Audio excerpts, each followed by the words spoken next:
Hello and welcome back to your own channel Indian Defense Analysis, where we bring to you all the latest development happening in the defense sector. The standoff at LAC is not easing off. China refuses to further disengage from Hot Springs and Gogra Post. The lesson the Indian armed forces should learn is that China does not understand the language of peace. The dragon needs to be countered only by aggression. The Indian Navy has done the same. They have entered the disputed South China Sea right under the nose of Chinese dragon. As we all know, today is International Yoga Day, on the event of which the spokesperson of Indian Navy has posted a video on Twitter where soldiers can be seen performing yoga on INS Airawat. Now, the fun factor here is the location of INS Airawat, which is in Cameron Bay area of South China Sea.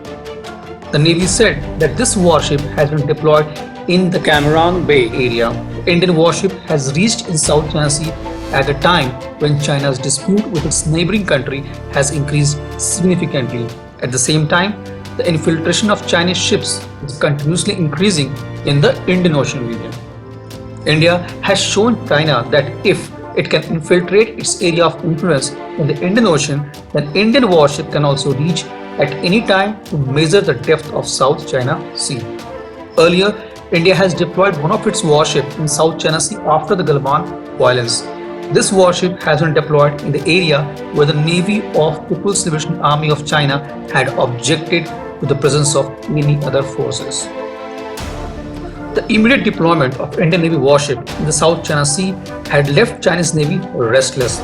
The Chinese Navy had complained about the presence of Indian warship in diplomatic level talks with Indian side. According to sources, the US Navy has also deployed its destroyers and frigates in South China Sea. The Indian warship were in constant touch with their American counterparts during the deployment. The entire mission was carried out in a very secretive manner to avoid any public glare. Not only this, the Indian Navy had deployed its frontline ships to monitor the activity of Chinese Navy in the Malacca Straits near the Andaman and Nicobar Islands. The Chinese Navy enters the Indian Ocean through this route. Apart from this, many Chinese ships also come from other countries with oil or merchant shipments and pass through this route. The Indian Navy to this had conveyed to Dragon that it is fully capable of responding to any misadventure by the adversary on the eastern or western front. Now, China has a serious dispute with its neighbor over the South China Sea. The Indian Navy is planning to quickly acquire and deploy underwater ships, other unmanned systems, and sensors to monitor the movement of Chinese naval ships from the Malacca Straits to the Indian Ocean. Apart from this, Indian Navy is also keeping an eye on Chinese ships present around the Djibouti island.